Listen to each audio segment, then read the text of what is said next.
ओम नमो भगवते वासुदेवाय। ओम नमो भगवते वासुदेवाय। ओम नमो भगवते वासुदेवाय। नारायणो नमस्कृत्यं नरं चैव नरोत्तमं देवीं सरस्वतीं व्यासं ततो जयमुदीरनष्टप्रायश्च भद्रेषु नित्यं भागवत सेव्या भगवती उत्तमश्लोके भक्तिर्वाचिनश्मं करोति वाचान भङ्गुं लङ्घायते गिरिं यत्कृपातमहं वन्दे श्रीगुरुदीनतारिणं परमानन्दमाधव चैतन्येश्वरम्। ओम अज्ञानतिमिरान्धस्य ज्ञानाग्निशलाकया चक्षुन्मीलितं तस्मै श्रीगुरुवे नमः। नमो ओं विष्णुपदाय कृष्णं प्रसाद बुदल श्रीमती जयपदा गोस्वामी नमो अचरदनित्यगौरवतं ताय नकरग्रामधारिणी नमो ओं विष्णुपदाय कृष्णं प्रसाद बुदल श्रीमती भक्ति वेदांत स्वामी नामने नमस्ते सरस्वती देवी गौरवाणी प्रचारिणी निर्विशेष शून्यवादी पाशादि देशधारिणी जय श्री कृष्ण चैतन्य प्रभु नित्यानंद श्री अद्वैत गदाधर श्रीवासदेव गौर भक्तवृंद हरे कृष्ण कृष्ण कृष्ण हरे हरे हरे राम राम राम हरे हरे ஹரே கிருஷ்ணா. எல்லாருக்கும் நமஸ்காரம். ஸ்ரீமத் பாகவதம் 8வது ஸ்கந்தம் 6வது அத்தியாயம்.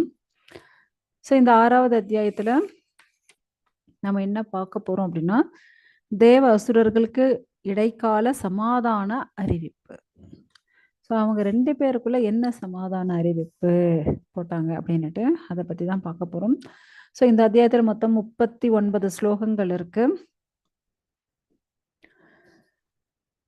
சுகதேவ் கோஸ்வாமி பரீட்சித் மகாராஜுக்கு சொல்லிட்டு இருக்காரு. இங்க தேவர்கள், பிரம்மதேவர் எல்லாரும் பிரார்த்தனை செய்யறாங்க. ஸோ அப்படி அவங்க பிரார்த்தனை செய்யும்போது சாக்ஷாத் பகவான் அங்க வந்துட்டார். ஸோ பகவான் வந்ததுக்கு அப்புறம் பகவான் எப்படி இருக்காரு அப்படின்னா, ஆயிரக்கணக்கான சூரியன்கள் ஒரே டைம்ல வந்துடுச்சுன்னு வச்சுக்கோங்க. அட் அ டைம் ஒரே நேரத்துல 1000 சூரியன் வந்தா எப்படி இருக்கும்? அவ்வளவு பிரகாசத்தோட இருக்கார் பகவான். ஸோ பகவானை கண்ணெடுத்து பார்க்க முடியல அவங்களால. முக்கியமா அங்க இருக்கக்கூடிய தேவர்கள், பிரம்மா, சிவன் யாராலையும் நம்ம எந்த திக்குல இருக்கோம், ஆகாசத்தையோ இல்ல நிலத்திலேயோ எந்த திக்கையோ, ஏன் அவங்களையே கூட அவங்களால பார்த்துக்க முடியல. ஏன்னா அவ்வளவு ஒரு பிரகாசமாக பகவான் காட்சி கொடுக்கிறார். ஸோ பகவானை பார்க்கவே முடியல. அதுக்கப்புறம் பகவானுடைய கருணையால அவங்க பகவானை பார்க்கறாங்க. ஆக்சுவலா பகவான் ஷீரோதக சாய் விஷ்ணு. ஏன்னா இவங்க வர்ணனை பண்ணாங்க இல்லையா, சீரசாகிறத ஷீரோதக சாய் விஷ்ணு இங்க இவருக்கு தரிசனம் கொடுத்துட்டு இருக்காங்க. அந்த விஷ்ணு எப்படி தரிசனம் கொடுத்தாரு அப்படின்னுட்டு நம்ம பார்க்க போறோம். ஸோ பகவானுடைய திருமேனி எப்படி இருக்கு அப்படின்னா, கரு நீல அந்த கலர்ல இருக்கா. அந்த நீல வர்ணம், அந்த திருமேனி அப்படியே மரகத கல்லால செஞ்சது போல அப்படி பளபளன்னுட்டு அப்படியே நீல நிறத்துல இருக்கு. அதாவது அந்த பகவானுடைய நிறம் இங்க அப்படிதான் சொல்லப்பட்டிருக்கு. அதே போல பகவானுடைய கண்களும் எப்படி இருக்கு அப்படின்னா, தாமரை கண்கள் அவ்வளவு அழகாக இருக்கும். பகவானுடைய அந்த ஆடைகள் உருக்கிய தங்கம். இப்ப நார்மல் தங்கம் நார்மலா பளபளன்னு இருக்கும். உருக்கிய தங்கம் இன்னும் அப்படியே பயங்கரமா பளபளன்னு இருக்கும் இல்லையா? சோ அது போல உருக்கிய தங்கத்தால செய்யப்பட்ட ஆடை, மஞ்சள் நிற ஆடையோட இருக்காராம். பகவானுடைய அந்த உடம்பு எப்படி இருக்கு அப்படின்னா, அவ்வளவு கவர்ச்சியாகவும் அவ்வளவு அலங்காரத்துடனும் இருக்கான். பகவானுடைய இந்த திருமேனி அப்படியே பளிங்கு போல இருக்கும். அங்க எல்லாரும் அப்படியே பகவான அப்படியே பார்த்தபடி இருக்காங்க. அங்க இருக்கக்கூடிய பிரம்மா ஆகும், அப்புறம் சிவன் ஆகட்டும், எல்லா தேவர்களும் அப்படியே பார்த்துட்டு இருக்காங்க. ஸோ பகவானுடைய அந்த கிரீடம் எப்படி இருக்கு அப்படின்னா, அழகான அந்த ரத்தனங்களால் செய்யப்பட்ட கிரீடமாக இருக்கு. அவ்வளவு அழகா அலங்கரிக்கப்பட்டிருக்கு. பகவானுடைய முகம் ஒரு அழகான தாமரை, இப்பதான் ஃப்ரெஷ்ஷா பூத்த தாமரை போல இருக்கான். பகவான் அப்படியே புன்னகை பூத்த முகத்தோட இருக்காரு. அந்த பகவானுடைய அந்த அழகு, பகவானுடைய அந்த புருவங்கள் அவ்வளவு அழகா இருக்கு. அந்த கன்னங்கள் இன்னும் அவ்வளோ சூப்பரா இருக்கு. ஸோ முக்கியமா பகவானுடைய அந்த குண்டலங்கள், அந்த பிரகாசம் வந்து அப்படியே அந்த கன்னத்துல தெரியறதாம். அவ்வளவு அழகான குண்டலங்கள் போட்டுருக்காரு. அதே போல பகவானுடைய ஒட்டியானம், அந்த ஒட்டியானம் ஆகட்டும், கையில போட்டுருக்கிற அந்த கங்கணம், இந்த காப்பு, அதெல்லாம் ஆகட்டும், பகவானுடைய திருமார்புல போட்டுருக்கக்கூடிய அந்த ஆரங்கள் ஆகட்டும், கால்கள்ல போட்டுருக்கக்கூடிய அந்த கொலுசு ஆகட்டும், பகவான் போட்டுருக்க அந்த வனமாலை, மாலை போட்டுருக்காரு இல்லையா, அந்த வனமாலை ஆகட்டும், அவ்வளவு அழகாக இருக்கு. அப்படியே பார்க்க பார்க்க அப்படியே எல்லாரும் மயங்கி போயிட்டு இருக்காங்களாம். ஸோ பகவானுடைய திருமார்புல உட்கார்ந்துட்டு இருக்க மகாலட்சுமியும் இருக்காங்களாங்க. ஸோ பகவானோட அந்த ஆயுதங்கள், ஏன்னா பகவான் வந்து சக்கரம், கதை இதெல்லாம் வச்சுட்டு இருக்காரு இல்லையா, அவருடைய சொந்த ஆயுதங்கள், ஏன்னா சங்கு சக்கர கதா பத்மாவோட தான் பகவான் இருப்பார். ஸோ தன்னுடைய சொந்த ஆயுதங்களோட பகவான் வந்து காட்சி கொடுத்துட்டு இருக்காராம். எல்லாரும் அப்படியே பகவானுடைய ரூபத்தை பார்த்த உடனே பிரம்மா, சிவன், மற்ற தேவர்கள் எல்லாரும் அப்படியே மயங்கி போய் என்ன பண்றதுன்னு அப்படியே தத்தளிச்சு, அதுக்கப்புறம் எல்லாரும் தரையில விழுந்து வணங்குறாங்களாம். ஏன்னா பகவானோட பார்த்த உடனே எல்லாருக்கும் என்ன செய்யறதுனே தெரியல, அப்படி மோகிச்சு போயிட்டு இருக்காங்க.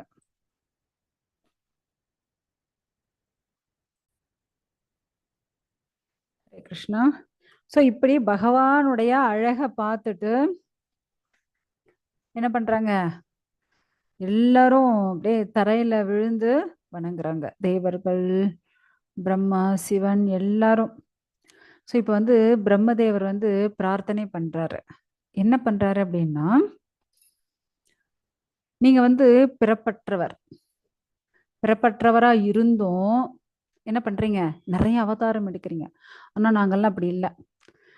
எங்களெல்லாம் கர்மம் என்ன பண்ணுது, தள்ளுது, அதனால பிறக்கிறோம். ஆனா நீங்க உங்களை யாரும் தள்ளவே இல்லை, நீங்களா விருப்பப்பட்டு என்ன பண்றீங்க, அவதாரம் எடுக்கிறீங்க, லீலைகள் செய்றீங்க, ஓய்வும் எடுத்துக்கிறீங்க. ஆக்சுவலா நாங்கெல்லாம் இந்த பௌதிக குணங்களோட பந்தப்பட்டிருக்கோம் சுவாமி. ஆனா இந்த பௌதிக குணங்களை சிருஷ்டிச்சதே நீங்க தான். ஆனா நீங்க இந்த பௌதிக குணங்கள் விடுபட்டவர்களாக இருக்கீங்க. கர்மா ஃப்ரீ. யாருக்கு, பகவானுக்கு. ஏன்னா உங்களை பார்க்கும்போது எங்களுக்கு அவ்வளவு ஆனந்தம். அதாவது அளவுகோல் இருக்கு இல்லையா, அதாவது என்ன எவ்வளவு பிடிக்கும் அப்படின்னு கேட்டாங்கன்னு வச்சுக்கோங்க, எனக்கு இவ்வளவு பிடிக்கும் உங்களை அப்படின்னுவாங்கல்ல, அது போல இங்க வந்து பிரம்மா சொல்றார். அதாவது கடல் அளவு, ஏன்னா கடல்ல வந்து நம்மளால மெஷர்மெண்ட் பண்ணவே முடியாது, எவ்வளவு தண்ணி இருக்கு, எவ்வளோ ஆழம் இருக்குன்னு தெரியாது இல்லையா. சோ அது போல அவ்வளவு ஆனந்தத்தை நான் வந்து அடைஞ்சேன். ஏன்னா அவ்வளவு பிடிச்சிருக்கு பகவானே உங்களை. ஏன்னா உங்களுடைய இந்த தெய்வீகமான உருவத்தை நான் பார்க்கணும்னு ரொம்ப ஆசைப்பட்டேன். ஏன்னா நீங்க தானே பெறப்பட்டவர். இருக்கிறதுலே சூக்ஷ்மணிகள் சூக்ஷ்மமானவர், நீங்க பரம சூக்ஷ்மமானவர். ஸோ உங்களை பத்தி கற்பனையே பண்ண முடியாது. ஏன்னா எங்களுடைய கற்பனை எல்லாம் எப்படின்னா பௌதிக விஷயங்களோட பந்தப்பட்டிருக்கும். உங்களை அளவிடவும் முடியாது, உங்களை கற்பனவும் பண்ண முடியாது, எங்களால் அதெல்லாம் பண்ண கூட தெரியாது. ஸோ அப்படியாப்பட்ட சிரேஷ்டமான உங்களை பார்த்ததுல அவ்வளவு ஆனந்தம் அடைஞ்சேன். ஓ பரம புருஷரே, உங்களுக்கு என்னுடைய பணிவான வணக்கங்களை நான் வந்து சமர்ப்பிக்கிறேன். பாருங்க எப்படி வர்ணிச்சு பேசிட்டு இருக்காரு அவரு. அதாவது அனைத்து புருஷர்களில் சிறந்தவரே, ஏன்னா பகவான் வந்து பரம புருஷர் இல்லையா. சோ அதனால அவர் வந்து இப்படி சொல்றார், அனைத்து புருஷர்களில் சிறந்தவரே, பரம இயக்குனரை, எல்லாரும் இயக்கக்கூடியவர், எல்லாரையும் இயக்குபவர் யாருன்னா நீங்க தான். சோ அதே போல நல்ல அதிர்ஷ்டமானவரை, ஏன்னா நமக்கு வந்து நல்ல அதிர்ஷ்டம் இருந்தாதான் நம்ம வாழ்க்கை வந்து நல்லா இருக்கும் இல்லையா. அந்த அதிர்ஷ்டமே யாரு அப்படின்னா பகவான் தானா.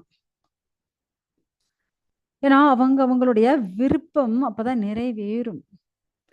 அப்படியாப்பட்ட அந்த நல்ல அதிர்ஷ்டமே பகவானே நீங்கள தான். உங்களுடைய இந்த ரூபத்தை பார்த்ததுல அப்படி ஒரு ஆனந்தம். ஏன்னா வேதத்தின் மூலியமாக தான் நாங்க வந்து உங்கள என்ன பண்ண முடியும்? கேட்க முடிஞ்சது. உங்க ரூபம் இப்படி இருக்கும் அப்படின்னு எங்களுக்கு தெரிஞ்சது. ஆனா இப்ப உங்கள பார்க்கும்போது அப்படி ஒரு ஆனந்தம் எங்களுக்கு வந்து கிடைக்குது. அதேபோல அனைத்துலகமும் பகவானுடைய திருமேனி, விராட் ரூபம் தானே. ஏன்னா பகவானே நீங்க அனைத்திற்குள்ளும் இருக்கீங்க. ஆனா எங்களால அத பார்க்க முடியுதான்னா கிடையாது. இருக்கக்கூடிய அனைத்து வஸ்துகளும் நம்மளால பகவான தரிசனம் பண்ண முடியுதா என்ன? இல்ல. ஏன்னா அப்படி ஒரு ஞானம் நமக்கு கிடையாது. இல்லையா? ஸோ அததான் அங்க வந்து சொல்லிட்டு இருக்காரு. "ஓ எம்பெருமானே! ஓ புருஷோத்தமா!" ஸோ நீங்க வந்து பூரண சுதந்திரமானவர். ஏன்னா பகவான் வந்து இண்டிபெண்டன்ட். நாமெல்லாம் டிபெண்டன்ட். ஓகேங்களா? நம்ம வந்து பகவான எதிர்பார்த்துண்டு இருக்கோம். ஆனா பகவான் வந்து இண்டிபெண்டன்ட் சுதந்திரமானவர். இந்த பிரபஞ்ச தோற்றம் உங்ககிட்ட இருந்து தான் வந்தது. நீங்க தான் அதனுடைய அடைக்கலமும் நீங்க தான்.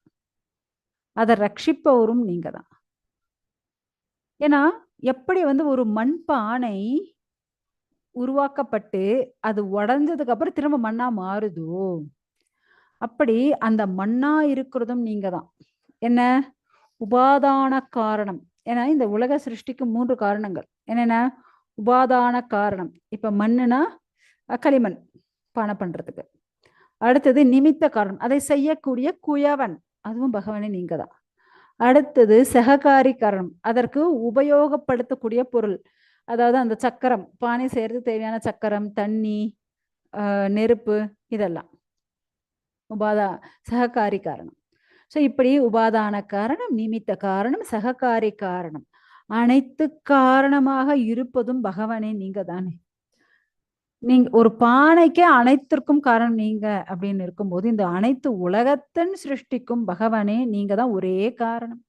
உங்களைத் தவிர வேறொரு காரணம் கிடையாது பகவானே. ஏன்னா, நீங்க தான் எல்லாவற்றிற்கும் ஆரம்பமும், ஆதாரமும், முடிவுமா இருக்கீங்க சுவாமி. ஓ பரமபுருஷா! நீங்க வந்து வேற யாருடைய உதவியும் ஏற்கிறதே இல்ல. ஏன்னா நீங்க வந்து சுதந்திரமானவர். சுயமா உங்களால எல்லாமே பண்ண முடியும். அவ்வளவு ஆற்றல் மிக்கவராக நீங்க இருக்கீங்க. ம். அனைத்தின் மூலமும் நீங்க தான். இந்த பிரபஞ்ச தோற்றத்தில் நீங்க தான் படைச்சிருக்கீங்க. நீங்களே அதற்குள்ளயும் பிரவேசிக்கிறீங்க. இந்த பௌதீக குணங்களையும் சிருஷ்டிச்சதும் நீங்க தான். ஸோ இப்படி அனைத்திற்குள்ளும் நீங்க இருக்கீங்க. நீங்க இல்லாத ஒரு இடம்னு எதுவுமே கிடையவே கிடையாது. இப்படி யாரால இத புரிஞ்சுக்க முடியும் அப்படின்னா, யார் ஒருத்தர் கிருஷ்ண உணர்வில் முன்னேறி இருக்கிறாங்களோ, அப்படிப்பட்ட அதிகாரப்பூர்வமான அவங்க அந்த சாஸ்திர அறிவ வச்சுண்டு அவங்களால உங்கள அனைத்திற்குள்ளும் பார்க்க முடியும்.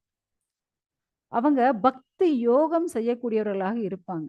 ஆனா, எல்லாராலும் பக்தி யோகம் அவ்வளோ ஸ்ரத்தையா செய்ய முடியுதா அப்படின்னா கிடையாது. ஏன்னா நாங்கலாம் இந்த ஜட கலங்கங்கள்ல மாட்டின்னு இருக்கோம்.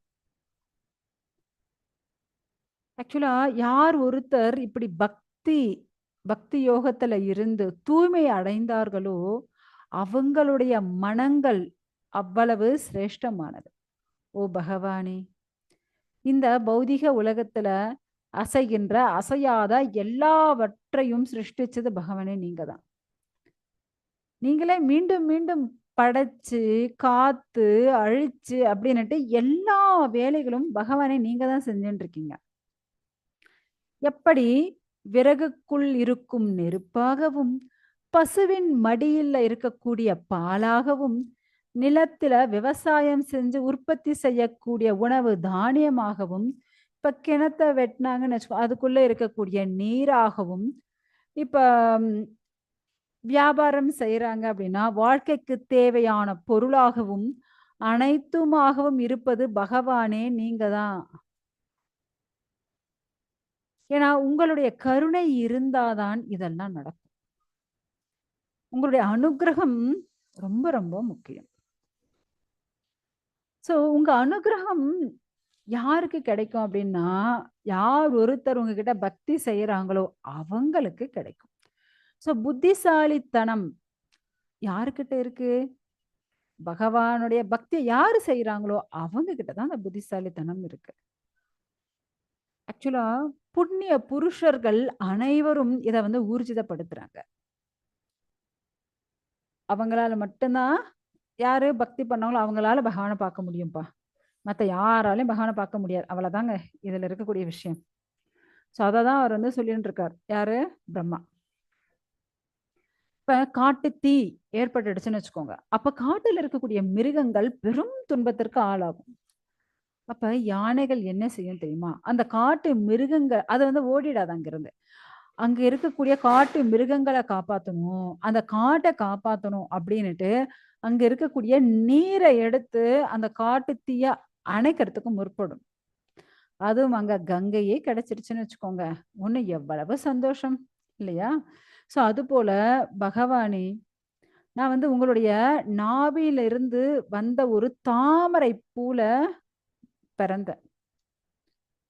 ஸோ நீங்களே அனைத்திற்கும் காரணம். எனக்கு அந்த ஆனந்தத்தை தந்ததும் நீங்க தான். ஆனா ரொம்ப காலமாக நாங்க வந்து உங்களையே பார்க்கணும் அப்படின்னு எதிர்பார்த்து ரொம்ப ஆவலாக காத்துண்டே இருந்தேன். ஆனா இப்பதான் என்னால பார்க்க முடியுது. ஸோ ஆக்சுவலா அந்த யானைக்கு கங்கை நீரை பார்த்தோனே எப்படி ஒரு ஆனந்தம்! "அப்பா எல்லாரையும் காப்பாத்திடலாம்ப்பா" அப்படின்ட்டு ஒரு ஆசை, ஆவல் ஏற்பட்டுச்சோ, அதுபோல இப்ப உங்கள பார்த்த உடனே அப்படி ஒரு ஆசை, ஆவல் உங்கள பார்க்கும்போது அப்படி ஒரு ஆனந்தம் எனக்கு வந்து ஏற்படுது. இந்த ஆனந்தத்துக்கு முடிவே கிடையாது. அப்படி ஒரு ஆனந்தம். ஏன்னா பகவானே உங்கள நேருக்கு நேர் நான் வந்து பார்த்துன்னு இருக்கேன். எப்படி ஒரு ஆனந்தம் எனக்கு வந்து அத சொல்ல தெரியல. ஓ பெருமானே! இங்க வந்து அநேக தேவர்கள் பாருங்க, எல்லாரும் வந்திருக்கோம். எல்லாரையும் அழைச்சுன்னு வந்திருக்கேன் நானு. அநேக தேவர்கள், இந்த பிரபஞ்சத்தினுடைய நிர்வாகிகள் எல்லாரும் ஓடி வந்திருக்கோம். உங்களுடைய திருவடியில சரணடையறதுக்காக. ஸோ தயவு செஞ்சு எங்களுடைய பிரச்சனைகள நீங்க தான் தீர்த்து வைக்கணும். ஏன்னா அனைத்திற்குள்ளும் உள்ளும் புறமும் சாட்சியா இருக்கிறது பகவானே நீங்க தான். உங்களுக்கு தெரியாத ஒரு விஷயம் நாங்க ஒண்ணும் சொல்லப் போறதில்ல. எல்லாமே உங்களுக்கு தெரியும். ஸோ அதனால நாங்க வந்து அத சொல்லி உங்ககிட்ட விளக்கணும் அப்படின்ற அவசியமே கிடையாது. நீங்களே எங்களுக்கான ஒரு முடிவ சொல்லுங்களேன். ஏன்னா பிரம்மதேவனான நானாகட்டும், இங்க சிவபெருமானாகட்டும், இந்த தக்ஷ பிரஜாபதி ஆகட்டும் மற்றும் தேவர்கள் ஆகட்டும், எல்லாருமே உங்களுடைய நெருப்பிலிருந்து வெளிப்பட்ட ஒரு சின்ன பொறி தான் நாங்கல்லாம். அதாவது பகவானே நீங்க வந்து அவ்வளவு ஒரு பெரிய நெருப்பு. அதுலருந்து ஒரு சின்ன சின்ன பொறி அப்படியே சிதறும் இல்லையா? ஸோ அதுபோல அந்த சின்ன பொறி தான் நாங்கல்லாம். பகவானே நாங்கல்லாம் பின்ன பகுதிகள். உங்களுடைய சரீரத்தினுடைய பின்ன பகுதிகள் நாங்க. ஸோ எங்களுடைய நலனுக்காக நீங்க தான் புரிஞ்சுண்டு எங்களுக்கு ஒரு வழி சொல்லணும். ஏன்னா எல்லாருக்கான பிரச்சனைகள்ல இருந்து ஒரு உபாயம் எங்களுக்கு சொல்லுங்களேன். இதுலருந்து நாங்க வெளிப்படணும் அப்படின்னா, அதற்கு ஒரு வழி சொல்லுங்களேன். அப்படின்னுட்டு பிரம்மா வந்து சொல்லிட்டு இருக்காரு. ஸோ சுகதேவ கோஸ்வாமி இப்பதான் சொல்லிட்டு இருக்காரு. பரீட்சித், பிரம்மதேவர் தலைமையிலான எல்லா தேவர்களும் அப்படியே பெருமாளை பார்த்துண்டு எல்லாரும் அப்படியே பிரார்த்தனை பண்ணிட்டு இருக்காங்க. ஏன்னா எல்லாருக்கும் அனுகூலமான ஒரு விஷயத்த பகவான் வந்து இப்ப சொல்லணும் அப்படின்னு எதிர்பார்த்து காத்துட்டு இருக்காங்க. பகவான் புரிஞ்சுக்காம இருப்பாரா என்ன? கண்டிப்பா புரிஞ்சுட்டார். உடனே அவர் வந்து இப்படி அதாவது மேகம் இடிச்சா எப்படி ஒரு சத்தம் வரும்? ஸோ அது போல ஆஹ் அப்படி ஒரு ஓசையோட பகவான் வந்து சிரிக்கிறாராம். சிரிச்சுட்டு பகவான் வந்து பேச ஆரம்பிக்கிறார். அனைத்து தேவர்களுக்கும் இறைவனான அந்த முழுமுதற் கடவுள் பேச ஆரம்பிக்கிறார். ஏன்னா பகவானை பொறுத்தவரையும் அனைத்து காரியங்களையும் அவரே செஞ்சுடுவார். படைத்து, காத்து, அழித்துன்னு எல்லாத்தையும் அவரே செஞ்சிட முடியும். அப்ப நாமெல்லாம் என்னதான் எதுக்கு இருக்கோம்? இல்லையா? ஸோ கொஞ்சம் வேலை செய்யட்டுமே. கொஞ்சம் அவங்களும் பிராக்டிஸ் ஆகட்டுமே. அப்படின்ட்டு பகவான் என்ன பண்றாராம்? விட்டு கொடுக்குறார். ஓகே, நீங்க கொஞ்சம் செய்யுங்க அப்படின்னுட்டு. என்ன சொல்றாரு அப்படின்னா, நீங்க வந்து கடலை ஆம், அதாவது பார்க்கடலை கடையணும். அந்த பார்க்கடலை கடையணும் அப்படின்னா, நீங்க என்ன செய்யணும்? முக்கியமா அப்படி கடைஞ்சீங்க அப்படின்னா, உங்களுக்கு ஒரு நல்ல அதிர்ஷ்டம் கிடைக்கும். அதனால நான் இப்ப என்ன சொல்லப் போறேனோ, அத வந்து ரொம்ப கவனத்தோட கேளுங்க. ஓகே. ரொம்ப கவனமா இருக்கணும். நான் சொல்லக்கூடிய அந்த வார்த்தைகள ரொம்ப கவனம் இருக்க வேண்டும். அப்படின்னு பகவான் வந்து ஃபர்ஸ்ட்டே சொல்லியாச்சு. ஐயோ! அவரு என்னமோ சொன்னாரே! அப்படின்னு யோசிக்க கூடாது. இல்லையா? ரொம்ப கவனத்தோட இத கேளுங்க அப்படின்னு பகவான் சொல்லிட்டு அதுக்கப்புறம் தான் பேச ஆரம்பிக்கிறாரு. என்ன அப்படின்னா, நம்ம வந்து இப்ப நீங்க வந்து தேவர்கள், அசுரர்களோட சேர்ந்து இப்ப இடைக்கால சமாதான உடன்படிக்கை வச்சுக்கணும். ஏன்னா தேவர்களுக்கு குரு யாரு? பிரகஸ்பதி. அசுரர்களுக்கு குரு யாரு? சுக்கிராச்சாரியார் இல்லையா? ஸோ இவங்க 2 பேருக்குமே எப்ப பார்த்தாலும் முட்டிக்கும். பிரச்சனை வந்துவிடும். தேவர்கள், அசுரர்கள் பிரச்சனை வரும். இல்லையா? அதனால இப்ப நீங்க என்ன பண்ணணும் அப்படின்னா, சொந்த நலனுக்காக நீங்க வந்து ஒரு உடன்படிக்கை வச்சுக்கணும். இப்ப ஒரு கூடைக்குள்ள ஒரு எலி, ஒரு பாம்பு 2ம் இருக்கு. இப்ப பாம்பு நெனச்சா அந்த எலிய சாப்பிட்டுட்டு இருக்கலாம். அப்ப கூடையிலருந்து எப்படி வெளிய வரும்? முடியாது இல்லையா? ஸோ அதுக்கு தான் அந்த எலி கிட்ட அந்த பாம்பு சொல்லுச்சாம். "நீ இந்த கூடைய ஓட்ட போடு. அப்ப நம்ம 2 பேரும் வெளிய போயிடலாம். நான் உன்ன சாப்பிட மாட்டேன்." அப்படின்னுட்டு ஒரு அ சமாதான உடன்படிக்கை வச்சுக்கிச்சு.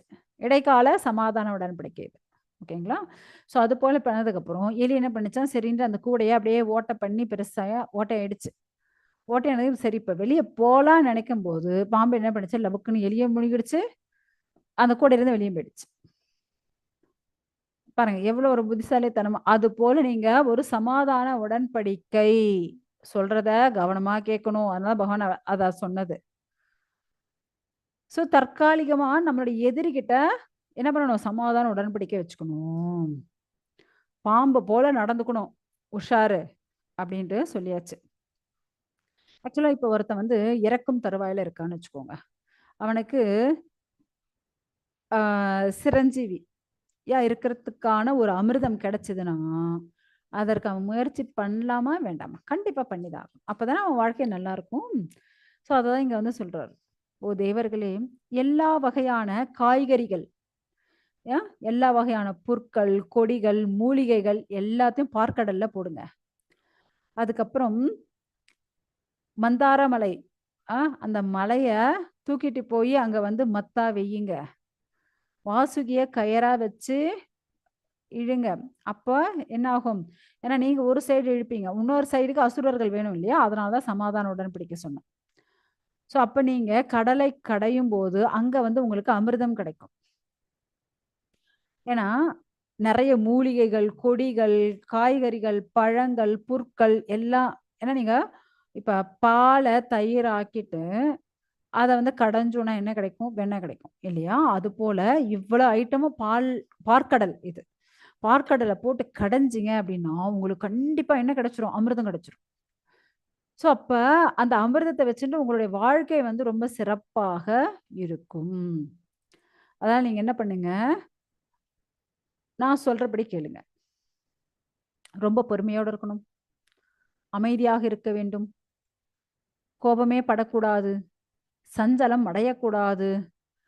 அமிர்தம் கிடைக்கிற வரையும் அந்த அமிர்தம் கிடைக்கிறது தான் உங்க நோக்கமா இருக்கணும். அதை தவிர வேற எந்த ஒரு செயலும் செய்யக்கூடாது. அதாவது பேராசைப்படக்கூடாது, ஆசைப்படக்கூடாது, பொறுமையோட இருக்கணும், சமாதானத்தோட நடந்துக்கணும், கோபமே படாம எப்படி இருக்கணும்னு இங்க பகவான் வந்து ஒரு லிஸ்டே சொல்லியாச்சு.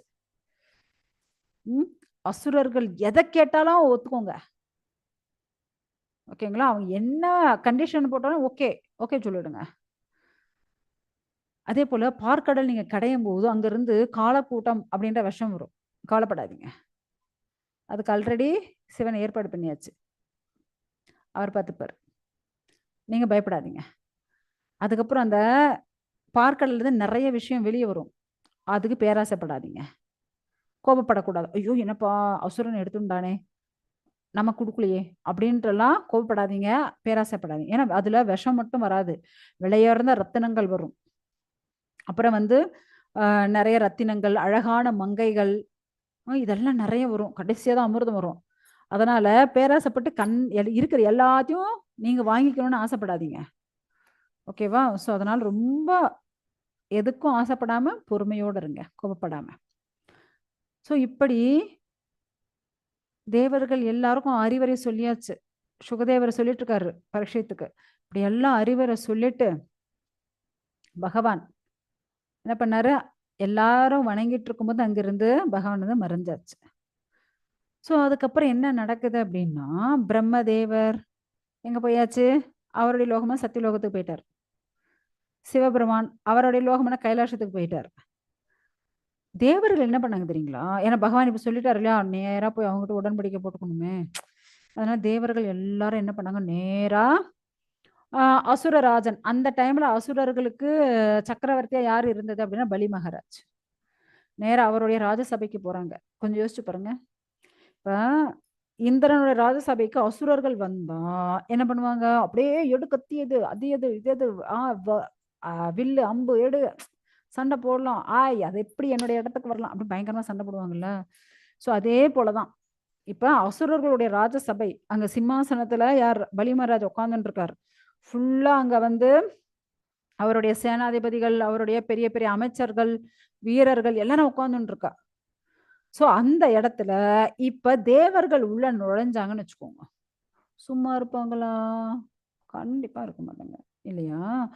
சோ அப்படியே அவங்களுக்கெல்லாம் அப்படியே கொதிக்குது. அது எப்படி இவங்க இங்க வரலாம், எவ்வளவு தைரியம் இவங்களுக்கு அப்படின்னுட்டு எல்லாரும் என்ன பண்ணாங்க, டக்குன்னு அவங்களுடைய வாள், அந்த வில்லு, அது இதை எடுத்துக்கிறாங்க, கதை எல்லாம் எடுத்துக்கிறாங்க.